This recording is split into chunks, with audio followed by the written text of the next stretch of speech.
Our assets walk out the door each evening. We have to make sure they come back the next morning, said Narayan Murthy, CEO of Infosys. कितनी अच्छी बात बताई. Our assets walk out the door each evening. हमारे assets रोज शाम को हमारे यहाँ से चले जाते हैं और हमको ये इंश्योर करना है कि वो अगले दिन वापस आए. Narayan Murthy is talking about his human resources. He is talking about the people who work in the organization.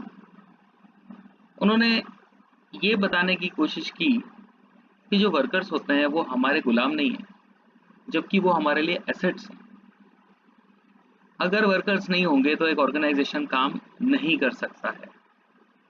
Workers जब स्ट्राइक पर चले जाते हैं तो काम होना बंद हो जाता है. तो इस छोटी सी बात असल में बहुत बड़ी बात है, जो कि एक ऑर्गेनाइजेशन को ये सबक देती है कि वर्कर्स के बिना ऑर्गेनाइजेशन नहीं चलाई जा सकती. सो हेलो एवरीबॉडी, ये हमारा 6th चैप्टर है स्टाफिंग. मैनेजमेंट की प्रोसेस में 3rd step planning, organising and then staffing. Staffing simply means bringing the right people in the organisation. हमें करना क्या है, हमारी ऑर्गेनाइजेशन के लिए बेस्ट लोगों को ढूंढ के लाना. अब यहाँ पर बेस्ट से मतलब ऐसा नहीं है कि वो पर्सन बेस्ट होगा यानी वो सबसे बेस्ट होगा. असल में यहाँ बेस्ट से मतलब फिटेस्ट पर्सन से है, जो हमारी ऑर्गेनाइजेशन के लिए सबसे सही फिट होता होगा.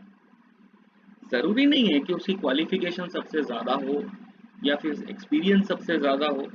असल में जो डिपार्टमेंट्स या जो प्लेसेस या पोजीशंस हमने ऑर्गेनाइजेशन में क्रिएट की थी, हमको उन प्लेसेस के लिए सबसे सही पर्सन ढूंढना है, उसको काम देना है, उसको काम सिखाना है ना. तो staffing is basically related with putting right person at right place. लेकिन इसी के साथ यहाँ पर एक चीज को और अच्छे से समझना पड़ेगा कि केवल आदमी को सही जगह देना इनफ नहीं है. यानी कि हमको उससे काम करवाना है तो आदमी सही होना चाहिए और साथ में हमको उसका पूरा ध्यान भी रखना है. हमको उसको टाइम टू टाइम मोटिवेट भी करना है. हमको उसको लीड करके उसके डाउट्स, उसकी प्रॉब्लम्स को सॉल्व भी करना है. तो असल में स्टाफिंग चैप्टर एक बहुत ही डिटेल्ड चैप्टर है, जो कि आपको न सिर्फ वर्कर्स को सही जगह पे प्लेस करने के लिए बताएगा, जबकि वो ये भी बताने की कोशिश करेगा कि ऑर्गेनाइजेशन में वर्कर्स को कितना ढंग से ट्रीट करना चाहिए. क्योंकि अगर वर्कर्स को सही ढंग से ट्रीट नहीं किया तो वो फर्म छोड़ के चले जाएंगे और ऑर्गेनाइजेशन अपना काम पूरा नहीं कर पाएगी. ठीक है, इन सब बातों से स्टाफिंग की इंपॉर्टेंस नजर आ रही है, जिनको स्टाफिंग के अंदर ही थोड़ा और डिटेल में पॉइंट वाइज एक्सप्लेन किया हुआ. तो इंपॉर्टेंस ऑफ स्टाफिंग में जब हम देखते हैं तो सबसे पहले लिखा हुआ है, it helps in discovering and obtaining competent personnel for the organization. competent हमने यहीं से शुरू किया था. competent यानी फिटेस्ट, वो पर्सन जो हमारे ऑर्गेनाइजेशन में जो भी रिक्वायरमेंट्स हैं, जो भी पोजीशंस हैं, उसके लिए सबसे फिट आदमी होगा. इट सिंपली मीन्स कि अगर हम किसी को काम दे रहे हैं तो वो उस काम को करने लायक होना चाहिए. ना उसकी क्वालिफिकेशन ज्यादा हो और ना ही कम. ना उसका एक्सपीरियंस इतना ज्यादा हो कि वो ईगो के मारे काम नहीं करे. हमें एक सबसे सही आदमी अपने लिए चूज करना होगा and this is what we call competent. तो अगर हम प्रॉपर स्टाफिंग प्रोसेस यूज करेंगे जिसके अंदर 3 स्टेप्स आते हैं, recruitment, selection, training and development. इन तीनों स्टेप्स को हम इतना ढंग से यूटिलाइज करेंगे कि हम अपनी ऑर्गेनाइजेशन के लिए सबसे कॉम्पिटेंट पर्सनल ढूंढ पाएंगे.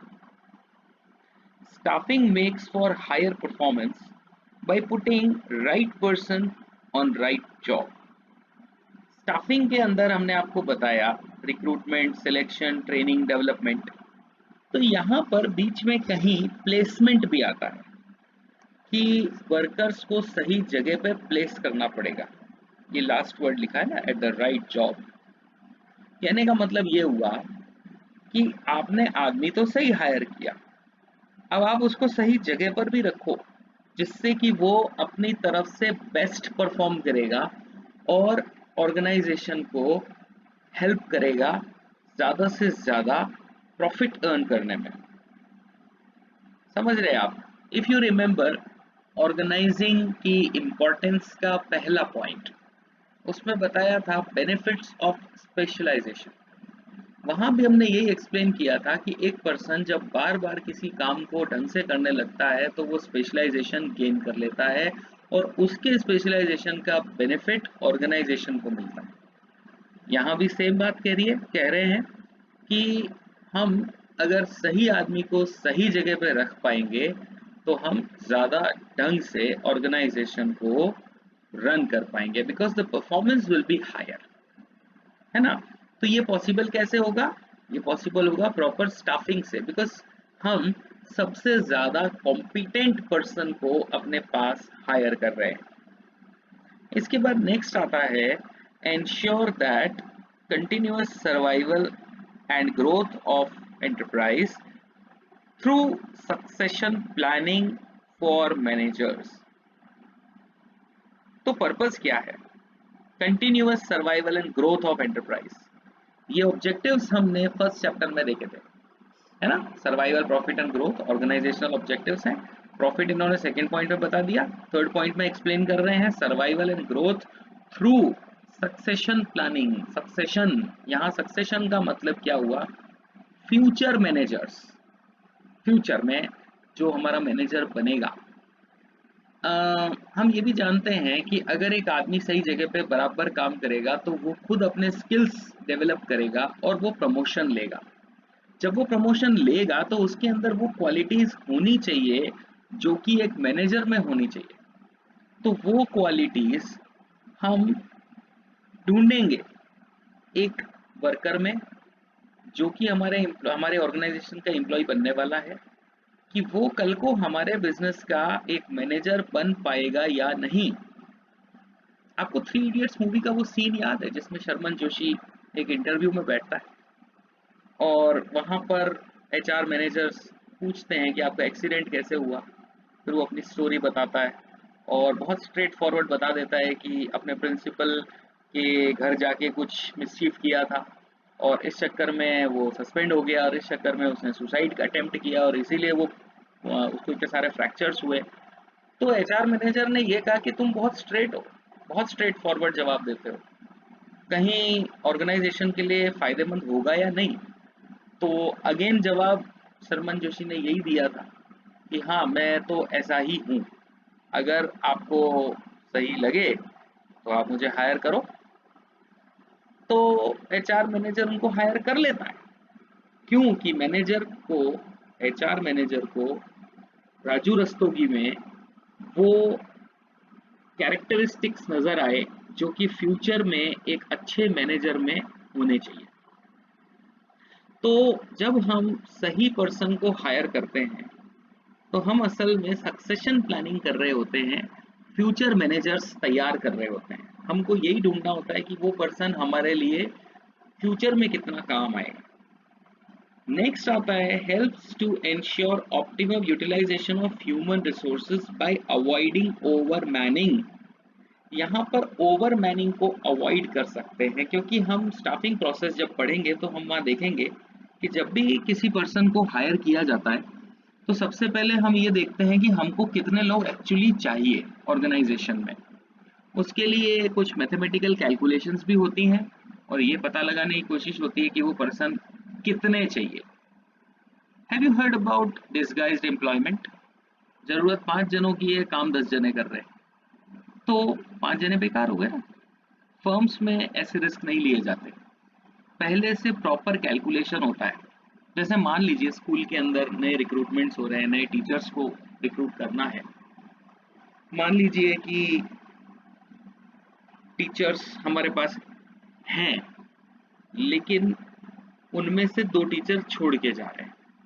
अब वो किस सब्जेक्ट के टीचर्स हैं, उनके जाने से कितनी क्लासेस अफेक्ट होंगी, प्लस कितने नए स्टूडेंट्स आएंगे और कितने नई क्लासेस बनेंगी।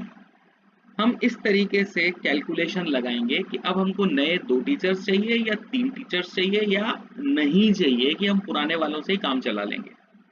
तो this is how we can avoid overmanning and bring utilization of resources.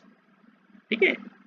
And then finally improve job satisfaction and morale of employees through objective assessment। आपको ये वर्ड ऑब्जेक्टिव असेसमेंट थोड़ा सा समझना पड़ेगा।